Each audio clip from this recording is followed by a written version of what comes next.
Hello, everyone. Welcome back to Beards, Bourbon, and Games. I'm your co-host, Conker Corey, and we met Mike. Yep. And this special episode, we're going to talk a little bit about the history of the handheld market. And we're going to try to answer the question, is Nintendo still king? So, without boring you with too much of a history lesson, we all know the story, right? The Game Boy. It all started, at least mainstream, it all started there. And we've had multiple iterations throughout.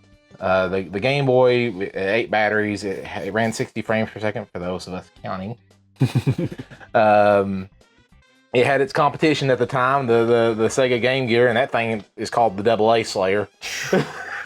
I spent so much of my parents' money on AA's for this thing. It would just, God, what was it, like 2 hours maybe? If that. 45 minutes if you were lucky. It was ridiculous, but it was beautiful. Yeah, so... But Nintendo always had this thing where graphics wasn't always important. Like, even though the Game Gear would beat the pants off the Game Boy, graphically speaking, the Game Boy still reigned supreme. Why? Because it was accessible, because it had the games to back it up, it was fun, and that thing was durable like a tank. And of course, as the years went on, we got the Game Boy Color, we got the Game Boy Advance, the Game Boy SP, the DS, and then in 2017, we got the revolutionary console known as the Switch, which at its time was revolutionary because it was the only console that you could seamlessly dock and play on the couch, pick it up and play it on the go. It was a great thing back in 2017. It was like, holy crap, we don't have this. But something changed. When the Switch came out, other companies started to say, wait, we could have something similar. They didn't have nothing to beat the Switch at the time. But things started to pop up. We started to see the birth of GPD-Win, the birth of Aya Neo, and all the other companies making Windows handhelds because they decided, dang it, if consoles can do it, PC surely can too. Mm-hmm. And then ultimately that manifested into what is known as the Steam Deck, which I think is probably the poster child for handheld PC gaming to this day. I would agree. We got things like the Lenovo Legion. We have the ROG Ally. Those are big ones too. But when you honestly, when you think about it now, you think about the Steam Deck. The Steam Deck. Because why? Yeah, the ROG Ally is more graphically powerful, but Steam OS is more accessible. Mm-hmm. It's not perfect. It's still getting there, and Steam's doing a phenomenal job. But it's all about that accessibility. The same story of the Game Gear and the Game Boy.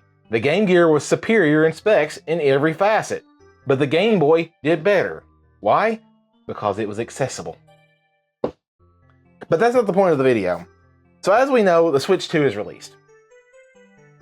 And while I like it, I have some gripes. I have some things that don't set well with me. And that is, I think that Nintendo has blindly assumed that they're still number one. And what I mean by that is we now have games in the form of $80. And I know someone's going to post, well, back in the day, games were all over. The game market crashed. and we had normalization. But I'm not even going to go in there in that conversation. But the other thing is now we got Joy-Cons, which are $95. If you buy them in a bundle, if you buy them separate, they're they're $110, $110, yeah, like it's ridiculous. It reeks of complacency to me. And the reason why that's dangerous, because I love Nintendo. We all grew up with Nintendo. We want Nintendo to be successful, and I hate to be this critical of them. I feel horrible about it. But we got to understand something. Back in 2017, Nintendo could have got away with this. Why? Because they were the only ones that had this.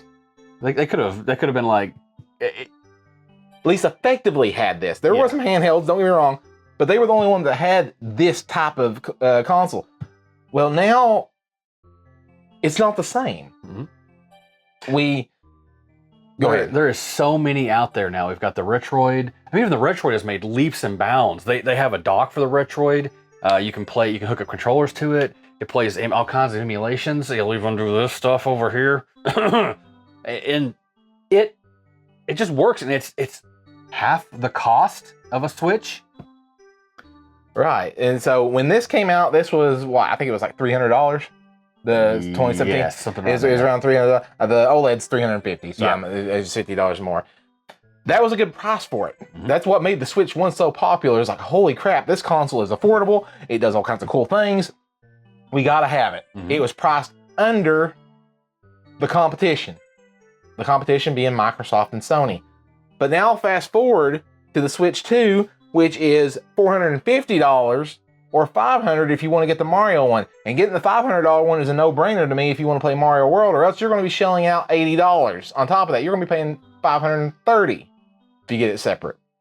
So to me, it's a no-brainer. Just let's just assume it's $500 because getting the 451 don't make sense if you don't want Mario, unless you don't want Mario Kart. And if you don't want Mario Kart World, then There's no point in buying the Switch right now at this date.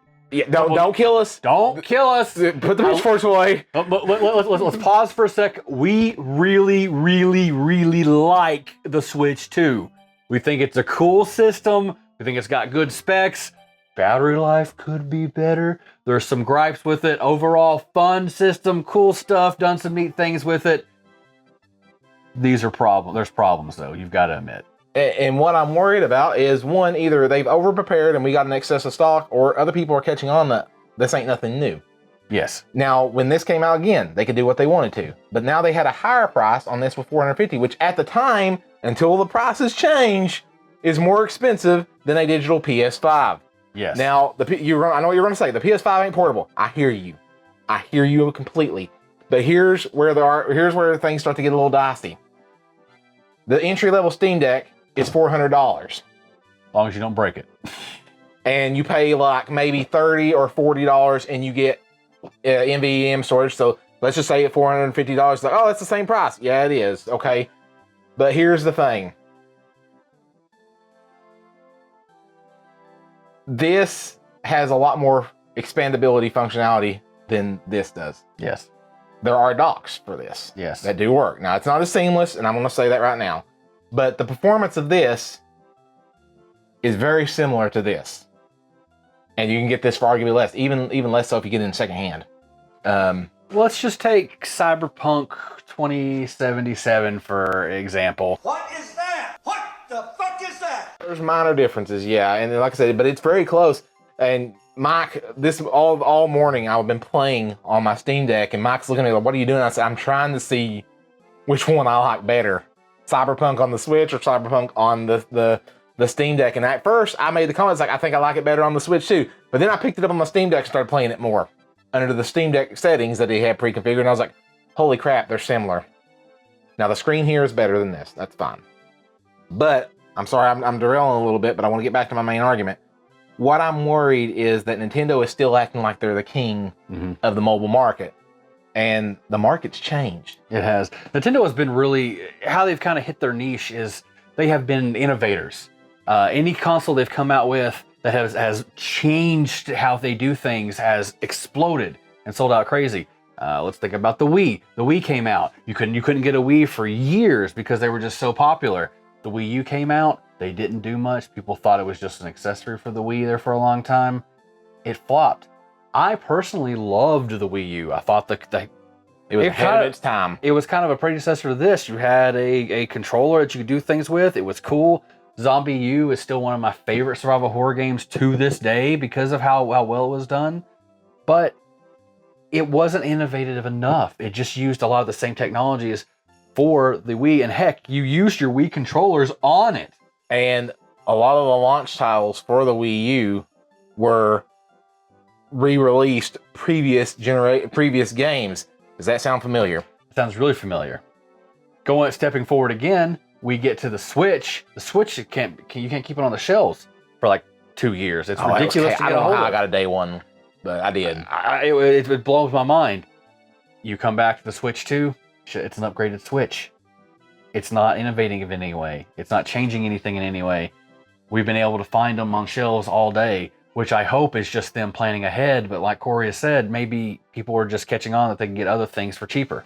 Again, not shitting on the console. The console's great. I love it. If you're a Nintendo fan, it's a must buy. You'll love it. You'll be happy with it. It'll replace your Switch, mostly. See the disclaimers for the emulated Switch 1 games in Nintendo's website. But the problem is they're going around and they're charging these prices like they have no competition. And I know you're going, the console, Nintendo guys, listen, just give me a second. The Steam Deck offers the same value. Yes. They got competition. And if you really want to hit that, I'm going to regret this and I know it. Oh, here we go. Here we go. Here we go. This can emulate most all the things that this place. There, I said it. I said it. Throwing punches. Throwing punches. I'm sorry. Here we go. I know it's a legally gray area especially if you don't own your ROMs, and according to Nintendo, it's illegal even if you own it because you don't own nothing with Nintendo. And that's my second gripe. I'm glad we mentioned that because I'm going to segue into this one. Game cards. And the whole thing behind that, I get why they did it. They're trying to stay in GameStop's good graces and trying to get GameStop interested in carrying them because GameStop's probably getting nervous because the writing's on the wall for them. Yeah. Digital's taking over. I'm sorry to say that, collectors, but something rubs me the wrong way that if you charge me a full game and then you charge me the same price for a card that doesn't have the game on it, but it downloads from a server, and Mike mentioned one of the videos, what happens years later when that server shuts down? Yeah. Right now we can trade the game. I can let Corey borrow it, or he can let me borrow it. But years down the line, Nintendo's already shutting down servers. That's the problem. It's setting up a bad example. At least I feel, and I could be wrong, and if I'm wrong, that's okay. You can disagree with me, and we'll agree to disagree on it. I would love to. I'd love to know your opinion if you disagree with us. Definitely tell us in the comments because this is the kind of discussion that we need in this community. Right. It's just I love Nintendo and I don't want Nintendo to fail, and I'm worried. And I know Nintendo can take hits, okay? And like I said, I know this video's all over the place. Please bear with us. This is more of an informal us back and forth, just talking some things that we noticed. I just think that the landscape has changed and Nintendo needs to resort to that innovation that they did. Another thing is, why wasn't this an OLED screen? Maybe it cost, and it probably was, and I believe them when they say it. But I just feel like we're being set up to buy this, and then here in about a year or two, we'll have an OLED version come out with no other upgrades except for the OLED. And it's burning goodwill of Nintendo fans. Where is all the first-party releases, too? I mean, we've got Kirby coming out, and we've got... Donkey Kong's around the corner. It's the next one. But that's months away. A month, 2 months away at this point.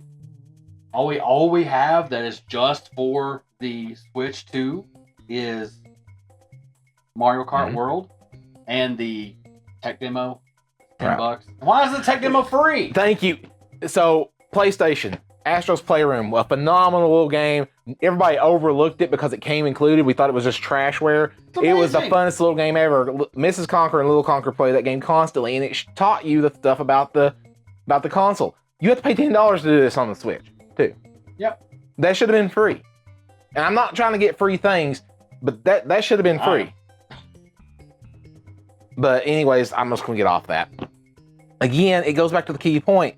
Nintendo could do this crap back in the previous generation. They really had no competition. Yeah. But now they've got Steam breathing down their necks. And I know it's a completely different segment, but this thing, if you're hard pressed and you can't really afford the investment that the Switch 2 is, you can get one of these, and guess what? You got a full-blown computer. You can get a refurb.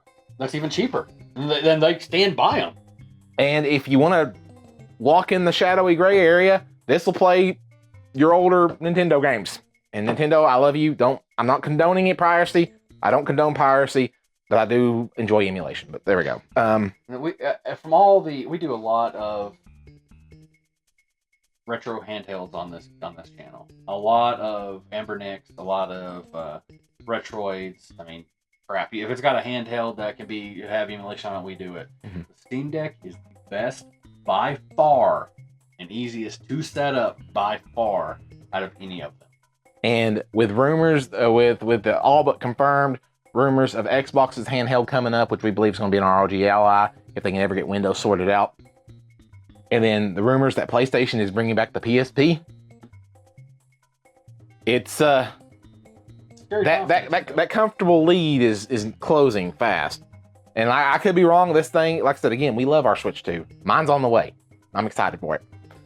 When we've not been doing videos, we've just been playing the crap out of it. It's been so much fun. So It's great. It is. It really is a good console. But so was the Dreamcast. And so was the Wii U. and we see what happened. When the bigger, badder thing came out right after it, Dreamcast came out first, PlayStation 2 came out, killed it. And we loved the Dreamcast. We played the crap out of the Dreamcast. Resident Evil Code Veronica originally came out on the Dreamcast. Mm-hmm.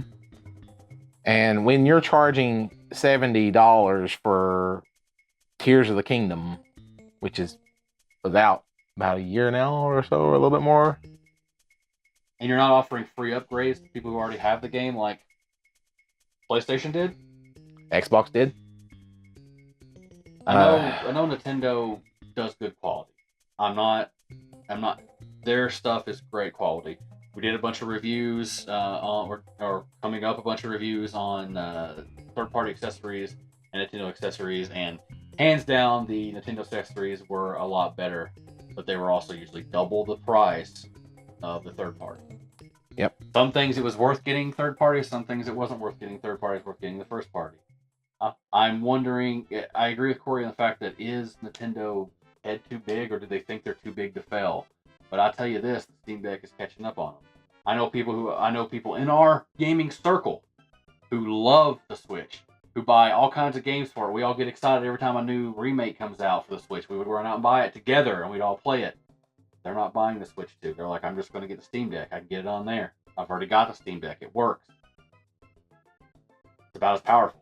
So unless Nintendo can step up their first party games, these two are too close. They're too close in performance, and that's what it really boils down to. If you pay exclusive first party games, that's fine. The Switch 2, no brainer. But if you play a lot of third parties which come on PC, most cases it's going to work on the Steam Deck. If it don't work on the Steam Deck, you can probably get it on the Legion Go or the ROG Ally, and it'll work on Windows. I will say, as of right now, Nintendo's probably still king of the mobile hand market, especially overseas. They're insane. But the castle doors are being banged on. They're under siege, and they're coming for it. Hope they can weather this. But that's just our thoughts. Let us know down in the comments what you feel. Do you disagree? Do you agree with what we're saying? Do you think we're just crazy? And that's fine too. All those are acceptable. Please let us know. Yeah. Because these are the conversations we need to have. And while we love Nintendo, part of loving something or someone is talking to them when you see something wrong. You're really ugly. Shut your mouth. Oh. But if you like this video, be sure to smash that like button. It really helps us out a whole lot, and we truly appreciate it. I'm not begging just for the sake of getting likes. It helps us. I am. If you like our channel, or if you want to see more like this, check out our channel where we do other Let's Plays and other reviews and unboxings and moddings and all kinds of stuff. We do all kinds of things in this channel. But as always, I'm your co-host, Conquer Corey. I'm Mike. Until next time, Go on game.